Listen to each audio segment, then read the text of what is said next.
I want you to watch something that seems to show some police brutality. It also seems to show some deceptiveness, if not some downright lying.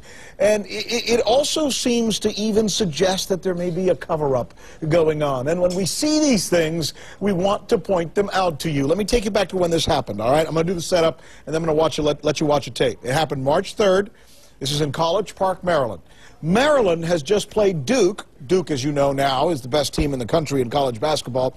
And Maryland beats them, by golly. And the students are crazy happy that they've beaten the best team in the land. So they go out and they start celebrating and partying, as college kids are known to do. Then the police show up. Wait till you see what was caught on tape. Roll it, Raj. On the video, University of Maryland student John McKenna first appears skipping down the sidewalk next to Knox Road. He is singing a cheer celebrating Maryland's basketball win over Duke when he comes face to face with a Park Police mounted officer. He stops dead in his tracks and actually backs up. Watch carefully what happens now as he is slammed into the wall, knocked unconscious, and then beaten more than a dozen times by Prince George's County police officers. McKenna's lawyers say there is only one way to characterize what happened. This is police brutality, pure and simple. And Griffiths says the actual beating is only half the story. This is the sworn statement of charges against McKenna by the police. It alleges assault on a police officer and disorderly conduct.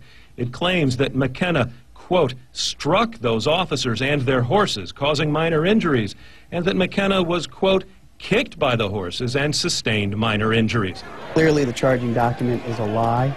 As you can see from the tape, there's not a single fact in that statement of charges that's true. We showed the video and charging document to Prince George's County Police Major Andy Ellis today. He says the Police Internal Affairs Office will begin an immediate investigation. There are things in that video that concern me, Brad, and we're going to take a look at it. Federal investigators will also be looking at the tape to determine if civil rights violations occurred. County prosecutors may now pursue assault charges, and the officers involved are identified. This is unbelievable. That was Brad Bell from our affiliate WJLA. He's joining me now from New York is retired Nassau County Police Officer Lou Palumbo. He's with the Elite Group, LTD. Lou, I don't even know what to say after watching that, because aside from the fact that it appears that the police officers may very well be wrong, their story about what they say happened seems to make it doubly wrong, does it not? Yeah, I think what we learn in life, it's never the crime, it's the cover-up. And I think they obviously were unaware that they were being videotaped. There isn't any question, Rick, and normally I will not go out on a limb. We're looking at the video here. This is where police officers say he struck them. Does it look to you like he struck them or did something to that horse? Rick, I'm going to surmise this whole thing for you, that you're going to see arrests of these police officers, criminal prosecutions, lawsuits, and you may have the FBI involved in investigating this under what we would call color of authority. There is nothing in that young man's actions that should have precipitated this type of encounter with this law enforcement agency. Well, here's what they've told us, and we have been calling them all day today. They have released a statement now essentially saying that, in fact, they will drop the charges against this young man, and that at least one officer has been suspended, and that 2 others will possibly be suspended. When we asked if charges are going to be filed, they said no, we're only looking at suspensions at this point. When we asked if they would be suspended with pay or without pay, they said with pay. I don't know about you, but I think people listening to what I just said would be appalled. Well, what they're doing here, Rick, is that they're taking a bad situation and making it worse, because just as you and I are reviewing this tape, so is the FBI.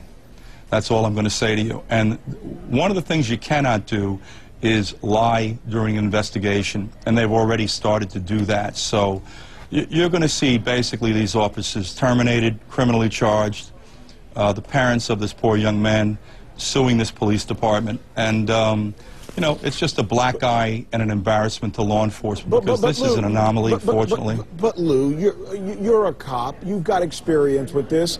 When are they going to learn? Why is it taking so long? People right now watching this tape, I guarantee you, are wanting these guys to be in jail, and yet they're not even naming the names of the police officers. They said there's one suspended, 2 others maybe, and they're not quite sure who they are. You know they know who they are. Rick, all I'm going to tell you is that at times the wheels of justice turn slow, but they turn. And I will tell you flat out and unequivocally, you're going to see loss of employment. You may see the removal of the head of this agency. You have to understand the condition that exists in all walks of life, whether it's journalism, law enforcement, Wall Street. The fish thinks from the head down. Whatever is tolerated by the chief administrator of this law enforcement agency is going to basically translate to his employment. And there's nothing that you can say that explains what went on here. And as we already have identified, they've started the cover-up by, how would you say, dissemination of inaccurate or untruthful information. And I'm embarrassed, having been a former law enforcement agent, to have to look at a tape like this. Seldom do you see this, fortunately. Wow, strong words coming from you. Listen, my thanks to you for your candor, and I should let you know, Lou, and maybe we'll get back in touch with you later. I know the president's going to be speaking, so we've got a lot of stuff to get on the show. But one of the spokespersons, perhaps an officer from this department, that's Prince George's County, is going to be joining us here at the top of the 4 o'clock show, so in about 40 minutes or so. We'll see what he says, and I might want to get back to you on this. You going to be available? Absolutely. All right. If nothing else, maybe we'll just get you on the horn. Thanks a lot, Lou. We appreciate your time.